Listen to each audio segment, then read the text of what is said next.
नमस्कार दर्शक द्वितीय कैबिनेट बैठक में मोहर मारिले राज्य सरकार यही पांचटी गुरुत्वपूर्ण प्रस्ताव जहाँकि वर्तमान पूरण हो जाए पांचटी गुरुत्वपूर्ण प्रस्ताव तेज आम ओडिशार नुआ मुख्यमंत्री मोहन चरण माझी यही पांचटी प्रस्ताव को मोहर मारी तेज कौन कौन रही मोहर पांचटी प्रस्ताव आसतु जाना तेणु भिडियो को शेष पर्यटन देखा सहित प्रथम कर चैनल विजिट करते चैनल को सब्सक्राइब वीडियो को लाइक कमेंट शेयर निश्चित भाव करनी तेज दर्शक प्रथम आसला आसतु देखा कौन रही कौन सब मोहर मारी तेज राज्यर सर्वनिम्न मजूरी को वर्तमान संशोधन करा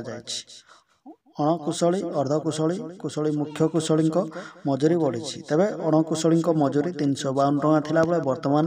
450 टଙ୍କା होइछि मुख्य कुशली मजूरी 442 टଙ୍କା थिला बेले वर्तमान 500 टଙ୍କା बढ़ाई ओडिशा सरकार तेबे उच्च कुशली मजूरी थिला 502 टଙ୍କା तेबे वर्तमान 600 वृद्धि होइछि तेबे 2 नंबर आसिला ओडिशा अस्मिता को नहीं तेबे ओडिशा अस्मिता को नहीं भवन निर्माण पई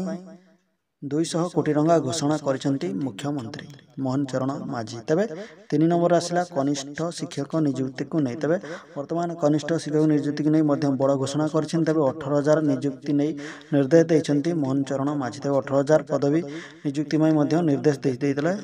ओडिशार नुआ मुख्यमंत्री तेबे 4 नंबर आसला जलसेचन पई 5 वर्ष रे 1044 कोटी 44 लाख टଙ୍କା खर्च हो तेबे 4 वर्ष रे 5 वर्ष रे 1044 कोटी 44 लाख खर्च करिवे ओडिशा सरकार तेबे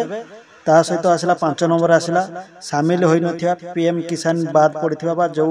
कृषक चाषी सामिल होई नांती पीएम किसान टंका पाउ नांती ताको खूब शीघ्र सामिल करा जिवो जहा गोटे बड़ घोषणा करछंती आपन मानकर नुआ मुख्यमंत्री मोहन चरण माझी तबे एमिति टिकनिक की खबर जानिया पई वीडियो को लाइक कमेंट शेयर एवं चैनल को सब्सक्राइब करि नियंतु।